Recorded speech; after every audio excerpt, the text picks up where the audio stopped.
kutazakoza iyo mana isoni, nayo ntabwo izagukoza isoni, nayo ntizakumwaza, nayo ntizatumuseba. Rero twaganiriye ibintu byinshi, tuganira kuri karande y'umujinya, tuganira kuri karande y'ubusambanyi, tuganira ku minyururu iboha amaboko, tuganira ku nzozi abantu barota.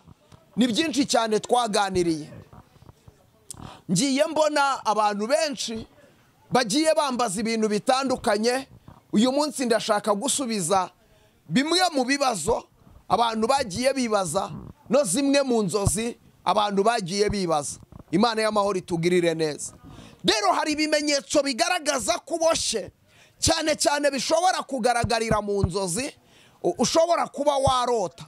Uyu munsi reka nze gusubiza zimwe mu nzozi, cyangwa se nsobanure zimwe mu nzozi abantu bagiye bambaza, bakambwira bati profete dusobanurire izi nzozi zimeze gute, zikora gute, iyo umuntu arose gutya na gutya bigenda gute.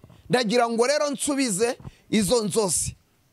Ku munsi w'ejo tuzakomeza, ariko uyu munsi reka mbanze nsubize kuri izo nzozi. Imana y'amahoro itugirire neza. Izi nzozi, hari umuntu werutse kunyandikira arambaza ati ndota buri gihe kandi bikunze kuba kenshi kugira. Arambwira ngo ubu noneho ndagiye ngo ukomeze uba amahoro. Agenda gutyo, ntabwo yongeye kugaruka. Kuva icyo gihe kugeza uyu munsi ndi mu buntu bw'Imana, ndi mu rukundo rw'Imana. Rero akenshi kandi kuko twavuganaga kenshi, ni nayo mpamvu nakundaga kugira ibyiyumviro byo kwiyahura. Nkumva nakwiyahura kugira ngo musange ahantu hari, nkumva rwose nta kintu bintwaye. Ni nayo mpamvu rero ndashaka nsengane nawe. Uri umukobwa, ibyawe bihora bipfa, wowe uruzingo ruri kuri wowe. Hari ibyiringiro by'uko twasenga Imana ikazura ubuzima bwawe, Imana ikakubohora. Urashaka nesheshatu bari barabuze abana, bari bamaze umwaka batarawubona, ariko nshima Imana cyane. Ni umuntu wari umaze imyaka 16 atabyara. My friend, byari bikomeye. Njya guhura nawe, twahuye umugabo amwirukanye, afite imyenda mu gikapu, arimo agenda arira inzira yose. Duhura ndi kujya ku rusengero, ndamubaza ntese mama kuri kurira, antekerereza ibye. Ndamubwira nti tujyane mu masengesho. Twarasenganye, ndangije ndamubwira ngo subira mu rugo. Amaje gusubira mu rugo, genda, mugabo wawe nubwo yakwirukanye ariko ndagusengeye, araza kukubwira ngo ni karibu sheri wanjye, uzagaruka kuduha ubuhamya. Imana itugirire neza. Ni mu mubohore, ikiganiro ni mu mubohore cyabateguriye amasengesho y'iminsi 40 yo gukurwaho iminyururu azayaca kuri chaîne ya YouTube ISEZERANO TV, ndetse n'iy'umugambi w'Imana buri saa 12 hamwe na Prophet Emma. Nyabuneka ntucikwe. Yesu ashimwe. Ndagusuhuje nkwifuriza amahoro y'Imana. Imana y'amahoro ni guhereza umugisha. Ndashima Imana ikomeje kubana natwe. Uyu ni umunsi wa 22 w'amasengesho yacu tumazemo iminsi. Uyu munsi wa 22 ni umunsi tugezemo, gusa naho tugeze muri kimwe cya kabiri cy'aya masengesho yacu twatangiye. Imana y'amahoro ishimwe. Turi mu minsi 40 y'amasengesho. Ndashima Imana kubw'ibimenyetso n'ibitangaza bikomeje gukoreka muri aya masengesho. Dukomeje kubona ukuboko kwiza kw'Imana, kandi nkomeje kubona abantu bagenda babohoka, abantu bagenda bakurwaho uburetwa. Reka mbabwire, nitwubaha Imana nta kintu tuzayiburana. Yesu ni umwami mwiza, Yesu ni umurengezi. Kuba muri ubu bwami bwa Yesu nta gihombo kirimo. Muririmbyo yuzuye umwuka ararimba aravuga ngo gukorera Imana ni umushinga ufite ishingiro, ineza y'Imana nayibonye muri iyi minsi. Nanjye rero maze iminsi mbona ineza y'Imana, kubw'abarwayi dusengeye bagakira, kubw'abatari bafite urubyaro bakabyara. Ikindi gikomeye cyane kirimo nshima Imana ni kubw'abantu bakiriye agakiza. Abantu barimo bakira agakiza muri aya masengesho cyane. Twavuze kubijyanye n'imbaraga z'imyuka mibi n'imikorere y'umwijima. Benshi babyiyumvaho, babyibonaho, ndetse barabyumva, bemera kwakira Yesu nk'umwami n'umukiza w'ubugingo bwabo. Imana ibaha umugisha, Imana ibagirire neza.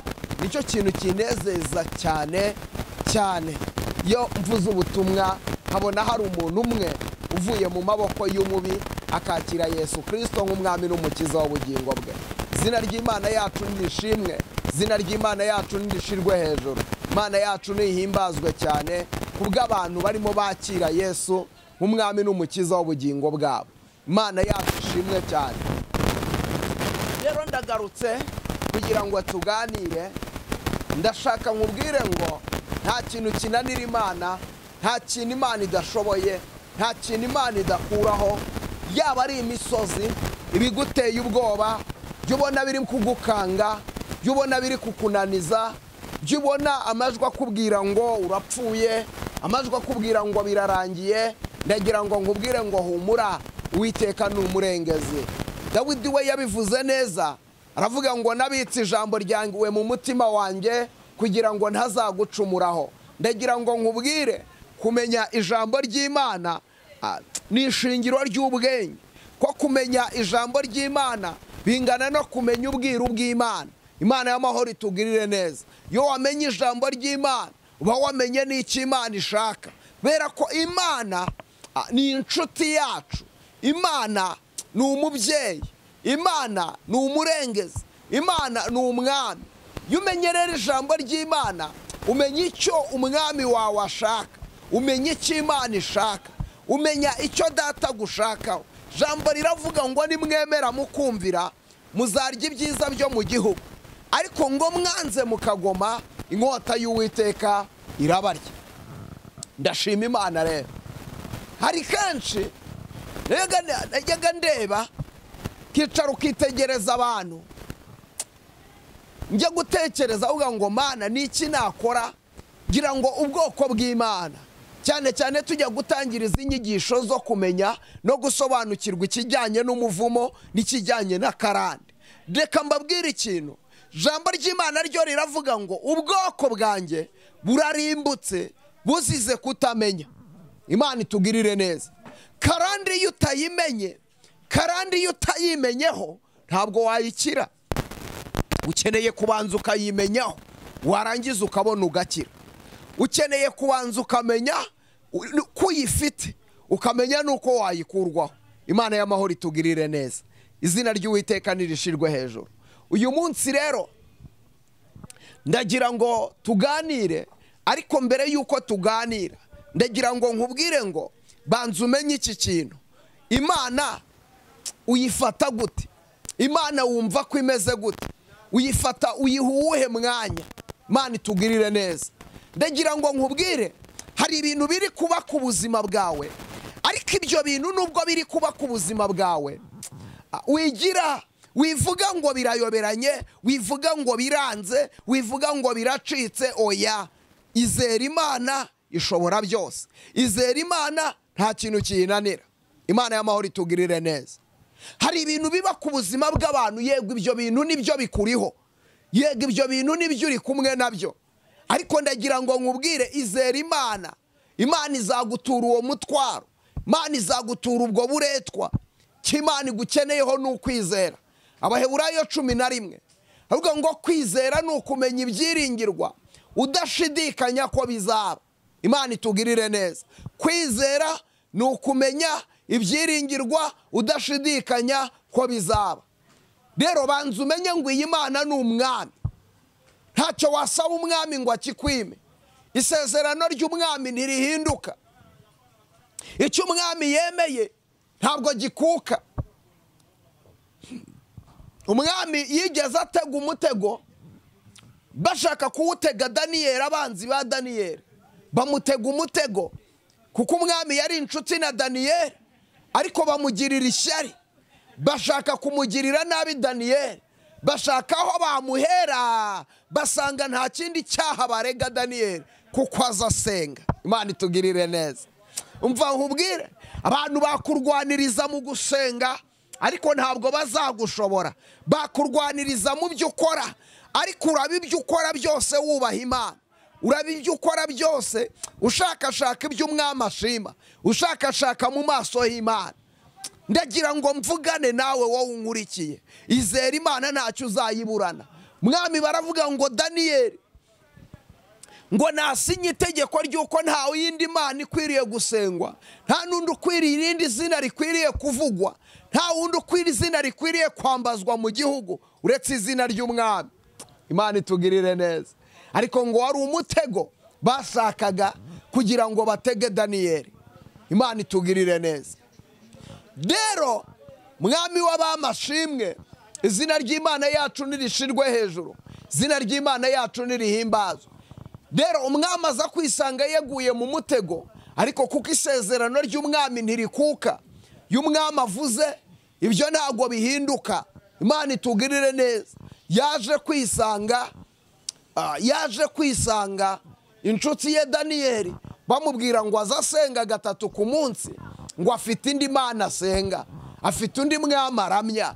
Ibyo bituma bamujugunya mu rwobo rw'intare, ariko uwo mwami aramya kuko yari yaramubwiye ngo nzakurinda, bituma ajya kuganira n'izo ntare.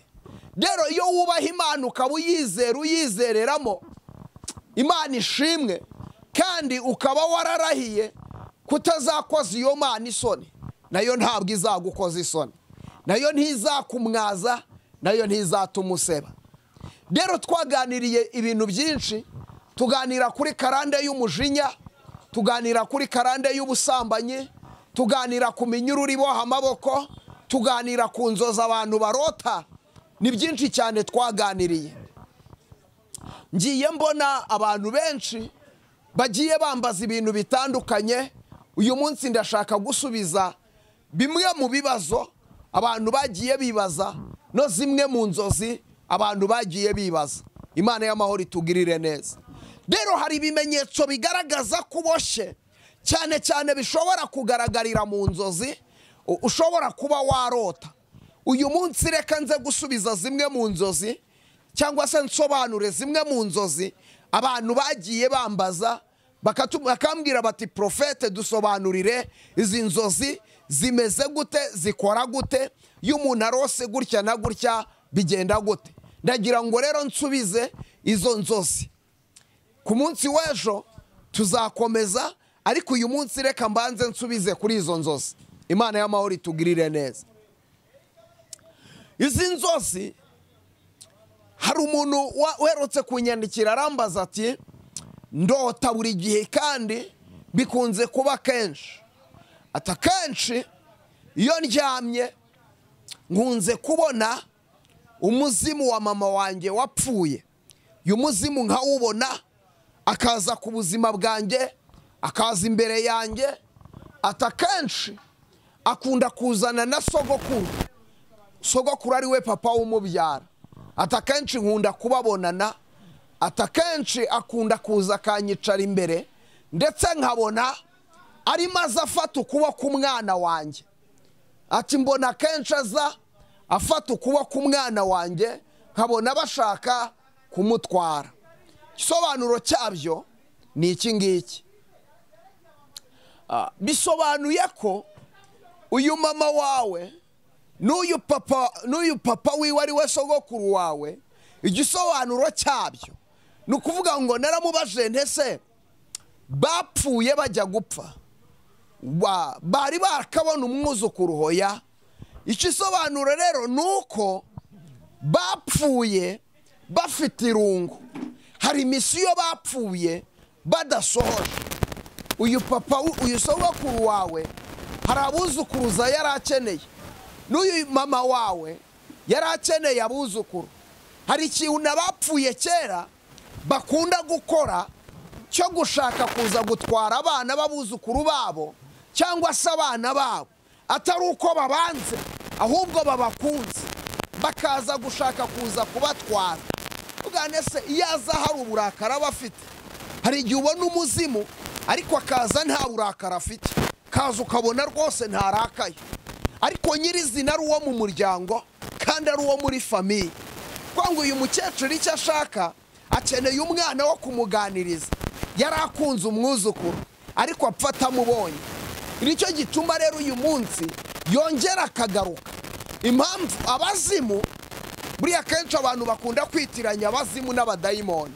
Abadayimoni n'abazimu ni ibintu bibiri bitandukanye.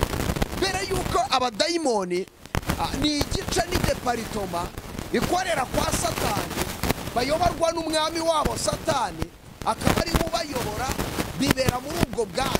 Akenshi abadayimoni bakomoka ikuzimu, bakaba bakoherezwa na Satani.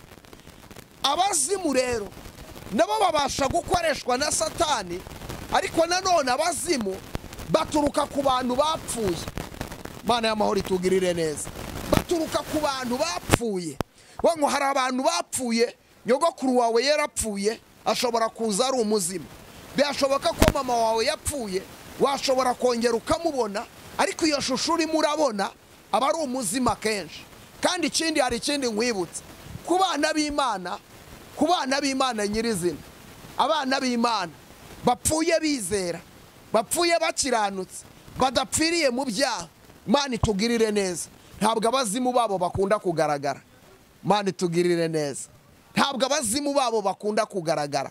Mbere yuko ikizana umuzimu kumuzerereza hano ku isi, akenshi tuvuga ko iyo umuntu apfuye aba aruhutse.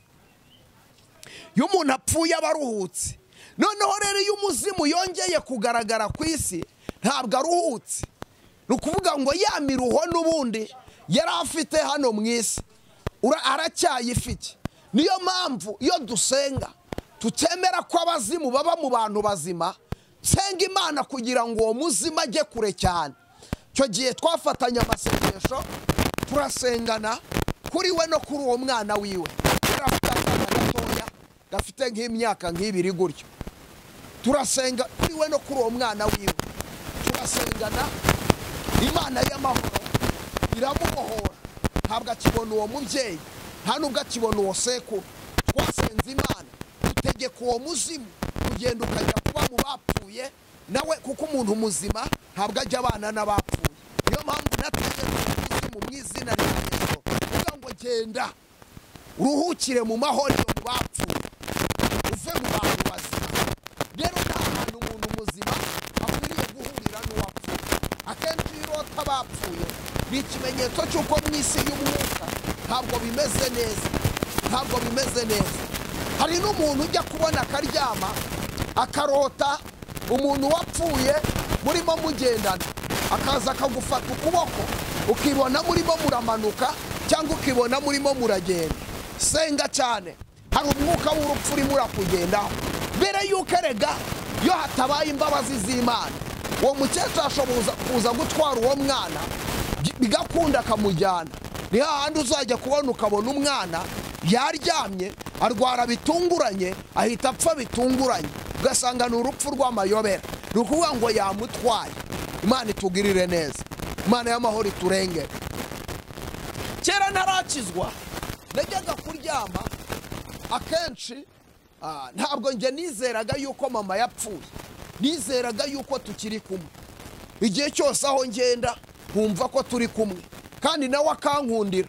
Naryama ngisinzira, hamubona akaza kanganiriza, akambwira. Ndetse rimwe na rimwe najya mu nzira idakwiriye, idashobotse, akaza akambwira ati hoya biriya wibijyamo. Yakundaga kuza akanganiriza, akaza akambwira, ntari nakizwa. Aho mariye gukizwa byaje nka kabiri, ndagenda nsanga umushumba, ndamubwira nese ko mbona mama wapfuye gutya na gutya. Arambwira ati hoya uracyaboshye, ukeneye gusengerwa Imana. Nubwo mama wawe wamukundaga udashaka kumuhomba, ariko ntabwo ukiri muri cya gisekuruza cyo kwa mama wawe. Ubu warabatuwe, ubu uri umwana w'Imana. Imana yarakubatuye kandi Imana yarakuzuye. Rero ntabwo ukiri muri cya gisekuruza cyo kwa ba mama wawe. Oya, emera ubaturwe upfe kuri byose, mama wawe umureke aruhukire mu mahoro, nawe wizere Yesu kuko niwe uzagukomeza. Aransengera, nkorera deliverance, ansengera Imana, kandi koko ntabwo nongeye kumubona. Imana itugirire neza, ntabwo nongeye kumubona kuva icyo gihe yaragiye. Imana itugirire neza, ajya kugenda nasenze Imana, Imana y'amahoro itugirire neza.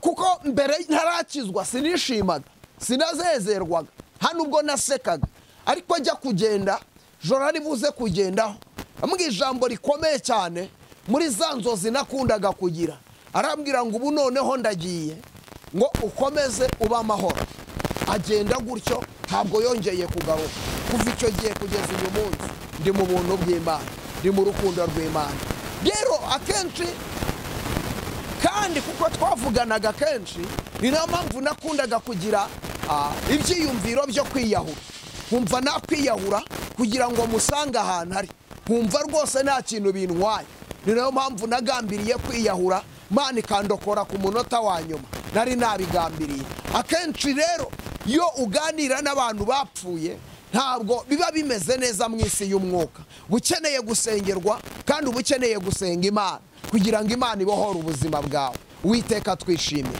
ndashaka gusoza rero dusengana Imana ndashaka gusengana nawe unkurikiye hari inzozi zidasobanutse ziba ku buzima bwawe muri wewe wabaswe n'umwuka wo kwikinisha wabaswe n'umwuka wo kwikinisha mfite umuntu umaze iminsi nsengera ni umuntu mukuru ntabwo ndibuze kumuvuga ariko ni umuntu mukuru ariko yabaswe n'umwuka wo kunyara ku buriri arakuze cyane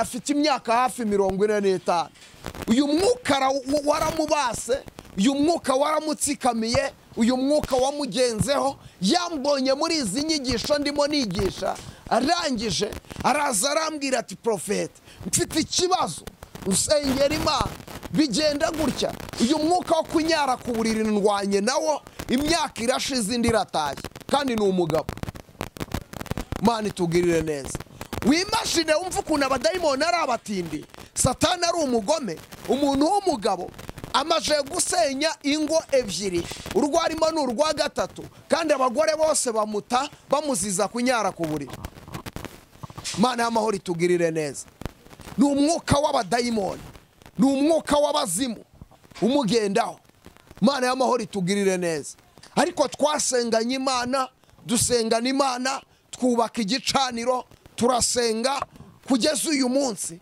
Imana yabahoye ubuzima bwe shobundi yarambwiraga ngo maze ukwezi bitarongera kumbaho naryo nishimwe ry'Imana ryo ndashaka nsengane nawe uri umukobwa ibyawe bihora bipfa wowe uruzingo ruri kuri wowe hari ibyiringiro by'uko twasenga Imana ikazura ubuzima bwawe Imana ikakubohora urashaka gusengana n'umuhanuzi w'Imana ndashaka ufata iyo nimero si ngombwa kujya mu bapfumu si ngombwa kujya gutanga amafaranga yawe n'imitungo ya mu bapfumu oya ngwino dusengana Imana Yesu ari ku ntebe y'imbabazi Yesu aracyabasha gutabara twasenga Imana ikakubohora mfite ibimenyetso birenza kimwe birenza bibiri birenza bitatu by'uko Imana ibohora by'uko Imana ikora amariyaje by'uko Imana ijya yubakira abadafite shinge na rugero by'uko Imana ijya itabara abantu bayo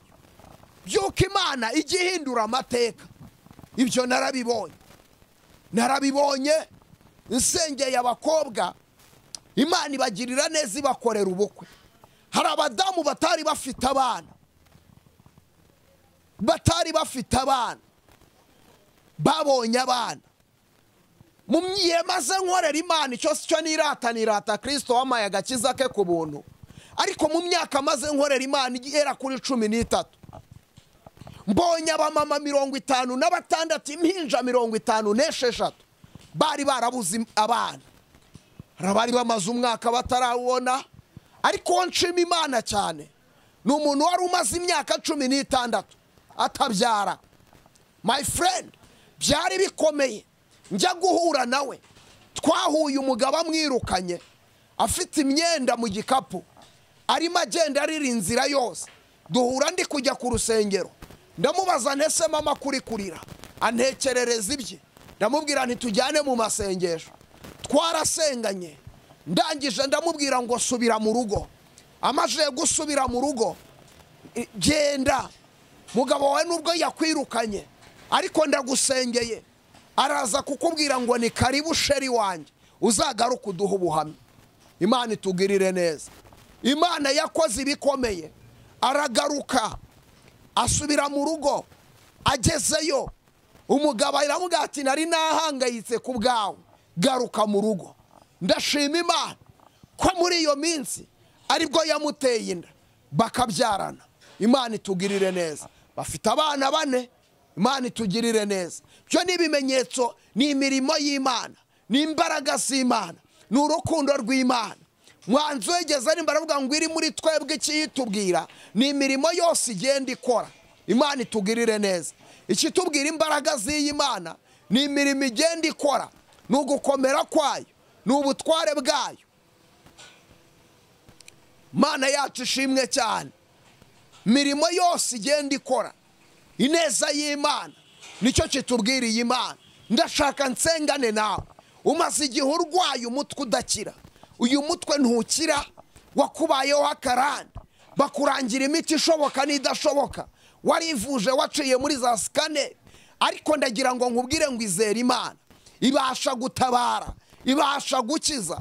Erega reka nkubwire, Yesu ni umurengezi kandi Yesu ni umutabazi. Haracyariho ibyiringiro, haracyariho gutabarwa, haracyariho Imana ibohora, haracyariho Imana ikiza, haracyariho Imana izura, haracyariho Imana ihindura amateka, haracyariho Imana ivuga bikaba, haracyariho Imana itegeka bigakomera. Iyi Mana ntiginanirwa, iyi Mana ntigitsindwa, iyi Mana ntigibura ukwigira, iyi Mana igirengera abantu bayo. Rero ndashaka nsengane nawe. Aho ikibazo si icyawe uherereye, icy'ingenzi nuko wizera Imana. Waba uherereye mu Rwanda ni byiza cyane. Nshaka kubararika no ku masengesho y'umunsi w'ejo kuwa 2. Ngwinejo kuwa 2 nzi neza ko ejo tuzaba dufite ibihe byiza. Ejo tuzaba dufite igicaniro, zaba dufite amateraniro adasanzwe yo gusengera abarwayi, masengesho yo kwihana ibyaha, abantu bashaka kwakira Yesu nk'umwami n'umukiza w'ubugingo bwabo. Ni muze Kimironko dusenga Imana, uze wakire Yesu. Kandi nuhaguruka mu rugo, ujye uhaguruka mu rugo uzanywe no gukira. Njya nkunda kubwira abantu ngo va mu rugo uje gukira, va mu rugo uje kwakira igitangaza cy'Imana.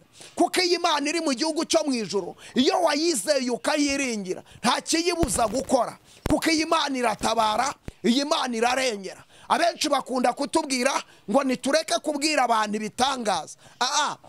Ibitangaza by'Imana birakoreka, no kuba nawe wicaye aho ngaho yaraguhaye agakiza, nabwo ubwabyo ni igitangaza cy'Imana.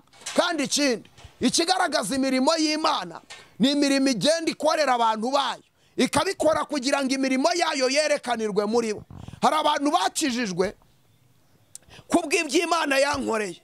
Hari abantu banzi muri iyi Kimironko avuga ati ngewe nzi iby'Imana yakoreye Prophet Emma, narabibonye, agakizwa akavuga ati nge ndakijijwe. Imana itugirire neza, Imana y'amahoro iturengere. Rero imirimo y'Imana ikwiriye kwerekanirwa mu bantu bayo kugira ngo bimenyekane. Kandi ikindi mwivuga ngo abakoreshwa ibitangaza ngo nabafite abadayimoni, ariko si Imana nta mirimo igikora, Imana nta bitangaza ikora. Ese uyu munsi wa none hari ubwami bw'irwanya. Abigishwa ba Yesu bigeze babaza abantu ariko se ko twagiye tukumva abantu birukana abadayimoni bakabirukana bakagenda, buriya byari bimeze bite? Yesu arabaza ati babirukanaga mu izina ryande? Bati babirukanaga mu izina rya Yesu. Ati aho nimubihorere bakomeze babirukane, hari ikintu bitwaye. Yesu cyamuzanye ni ukugira ngo izina ryiwe rishyirwe hejuru. Gitumye Yesu yaduhamagaye no kugira ngo twamamaze ubwami bwiwe. None se utinyuka ute kuvuga ngo umuntu wirukana abadayimoni mu izina rya Yesu Kristo wabambwe ngo uwo muntu akoreshwa n'imyuka mibi? Ariko ikintu udashoboye ntukavuge ko kitabaho. Kuba ikintu utagishoboye ntukavuge ngo ntikibaho. Kuba ntabwo muganga ubaga amaso azasuzugura muganga w'amagufa ngo biriya akora ngo abayanyweye itabi. Oya. Kuba muganga ubaga amaso adashoboye kubaga amagufa, iyo ngiyo ni impamvu. Icyo nzi cyo kimwe cyo nuko bose bitwa abaganga. Kandi ikindi abahinyura imbaraga y'Imana ikibabaje ntabwo ari abo hanze y'urusengero, nabo mu rusengero babonye gukomera kw'Imana. Basigara rero barabaye abanyedini, basigara bazi, musigaye muzi gucencura, mukagereranya, mukabaransinga, sinzi ahantu mwakuye igipimo gipima ubundi mwabanje kugira gakiza metere ipima agakiza murayigira icyo musigaye mupimisha imbaraga cyo cyitwa nguki niba ari imbaraga metere niba ari ibiki ibintu nk'ibyo ngibyo rero umva mbabwire ukunda Imana ni umenywa nayo nimuve muri ibyo bintu impumyi barayibajije ngo ninde waguhumuye muri Yohana ibice 9 avuga ati ni wa mugabo witwa Yesu ngo bamushyira abafarisayo bati uwo mugabo ni buntu cyutinyuka agakora ibintu nk'ibi ku isabato Imana itugirire neza agatinyuka agakora ibintu nk'ibi ku isabato akabikora ati uyu muntu ntabwo ari uw'Imana n'umudayimoni barongera baramubaza bati urabivuga iki we wahumuwe ati njyewe icyo mbivuga uriya muntu ni umuhanuzi ati kuko icy'ingenzi imyaka maze nsabiriza ntimuyize ntabwo mwanyuzeho mukagenda hari ikintu mwankoreye njyewe rero icy'ingenzi ni uko nari impumyi none nkaba ndeba ibindi rero mumbaza yaba umudayimoni yaba imizimu yaba ari Imana icy'ingenzi nge nari impumyi none ndareba Imana ya Isiraheli ishimwe. Haleluya. Rero wapingutse Imana iha urubyaro umumama umaze imyaka 16 atabyara ariko ibyo bintu urabyumva abaganga barananiwe barapimye bakabura igituma atabyara byaranze byaragoranye ariko ikiganza cy'Imana kigakora ku buzima bw'akabyara. Haleluya. Imana ishimwe cyane. Reka nsoze ndagira nkubwire izera Imana kandi Imana irakora. Imana iracyari mu bakozi b'Imana. Hari benshi mujya mutukana ngo abo nabateka mutwe uwagutekeye imitwe ntabwo aduhagarariye. Nje ndi hano ku giti cyanjye Imana yampamagaye ku giti cyanjye kandi niyiziho Imana n'umwana wayo n'umwuka wera. Ibyo ngibyo binduzana ntabyo nzi. Imana y'amahoro itugirire neza. Waje tugasengana Imana kwishobora byose. Reka dusenge. Data uri Imana ishobora byose. Uri Imana y'imbaraga. Uri Imana y'ubutware n'ubushobozi. Ugira neza bugacya bukira.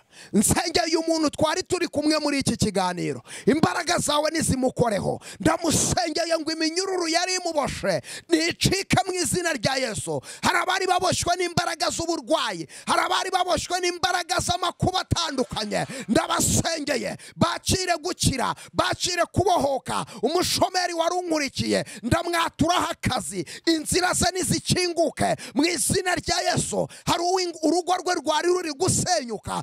Nugende wongera umwubake, nugende wongera umwubakire, nugende wongera umukomereza amaboko. Hari uwari waraguye mu mutima wongera umubyutse. Ndamwaturaho ibyiringiro, ndamwaturaho imbaraga. Nugende ukora ibikomeye, nugende ubamba amahema, nugende wiyerekane. Urakoze kuri Imana yumva gusenga, urakoze kuri Imana itabara. Reka aba bantu bose ubagire neza kandi ubabambira amahema. Urakoze Yesu Kristo. Amen. Shawirire neza.